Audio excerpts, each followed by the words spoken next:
Oi, gente, eu sou a Fabi. Hoje eu tô aqui para a gente dar continuidade a esse projeto, falando sobre emoções para a turma do Seu Lobato, e a gente vai estar falando de medo.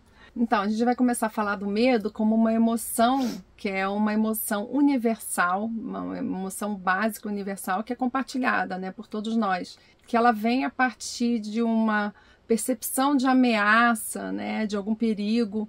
E aí a gente se movimenta, às vezes a gente retrai o corpo, sentindo aquilo tudo no nosso corpo, informando, vindo vários hormônios, todos nós tivemos, vem do nascimento, né? Quando a gente passa porto e é arrancado e leva a gente para um lugar estranho, novo, cheio de desconhecido. Que a gente vai enxergar muito esse movimento nas crianças, tudo que é o estranho, aquela pessoa que chega em casa, a criança se esconde atrás das pernas da mãe, o medo do primeiro dia da escola, aquele lugar grande, tanta gente nova, e aí os pais às vezes têm medo de perda, né? Não vou ter mais o meu pai, não vou ver minha mãe, depende de nós, na infância já é a fase da criatividade. Então, assim, quando tem essa separação de quarto, e aí a criança tem medo de dormir sozinha e começa a enxergar o monstro do armário, a mente criativa. O que a gente faz nesses momentos? Entender que é natural.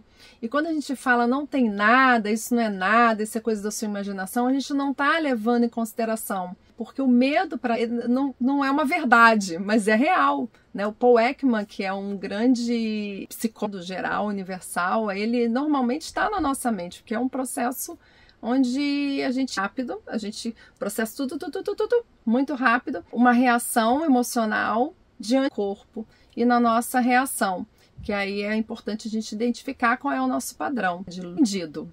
Né? A gente aprende a modelagem que a gente tem dentro de casa, né? Pode ser os pais, pode ser um cuidador, enfim. Aí a gente aprende, eu vou pegar um medo aqui da barata, a famosa barata que todo mundo tem. Então, esse medo pode ser real, mas a gente vê uma barata e gritar, subir na cadeira e a gente ensina isso. Então, isso é aprendido. A gente vai passando isso para os filhos. E aí a gente não sabe nem por que a gente vai repetindo um comportamento. Sim, é importante a gente entender que da mesma forma que é aprendido, também pode se desaprender. Tá? Essa marca sempre fica.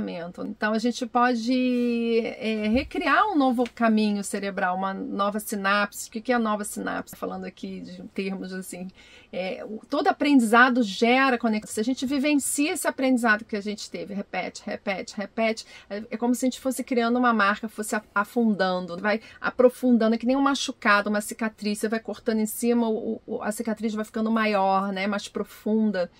Então fica lá. Mas a boa conexão, então assim, pegando o exemplo da barata, se eu cresço com medo, sou uma criança, isso a gente está falando da barata, mas pode ser praia, pode ser, né, o mar, a gente pode ter medo de avião, estudar as possibilidades daquilo, me trazer uma outra visão, uma outra experiência. Imagina que eu sou criança, aprendi a ter medo de barata, eu cresço, viro um adulto e aí quero escolher ser bióloga, vou estudar biologia. E aí, em algum momento eu vou estudar sobre a barata.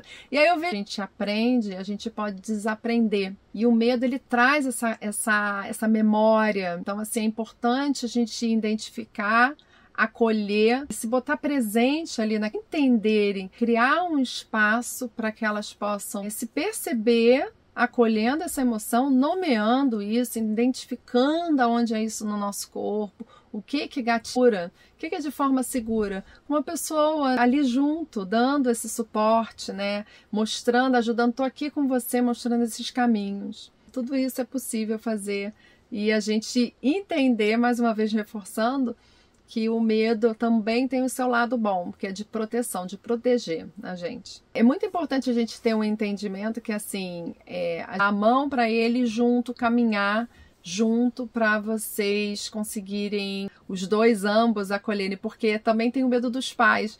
Quando o pai ou a mãe vê a criança com medo, também acessa os seus medos. Será que meu filho vai levar isso para a vida? Será que não vai conseguir ser capaz de fazer isso?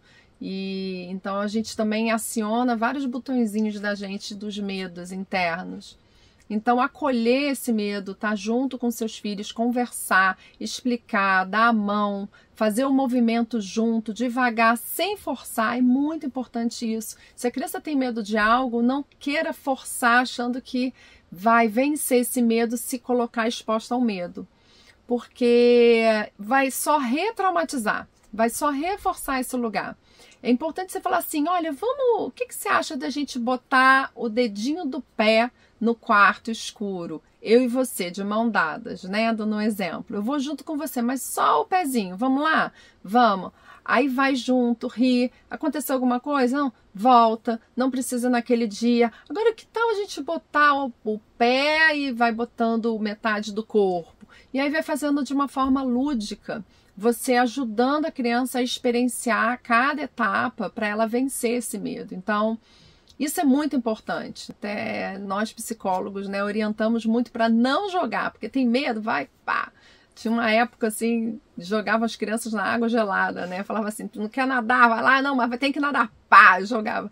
Traumatiza mais, deixa mais impactado. Então, assim, vamos lá devagar, um dedinho, depois outro dedo, depois aí bota a mão, depois vai botando o braço, e até você ver que botou o corpo todo. Se a criança sente essa conexão, essa segurança, esse apoio, ela vai longe, porque ela vai entender que ela não está sozinha, né? Que isso é muito importante, que ela tem a capacidade de conseguir vencer esse medo. Gente, obrigada por vocês acompanharem a gente nesses episódios. Muito obrigada pela presença, e a próxima emoção que a gente vai falar vai ser a tristeza.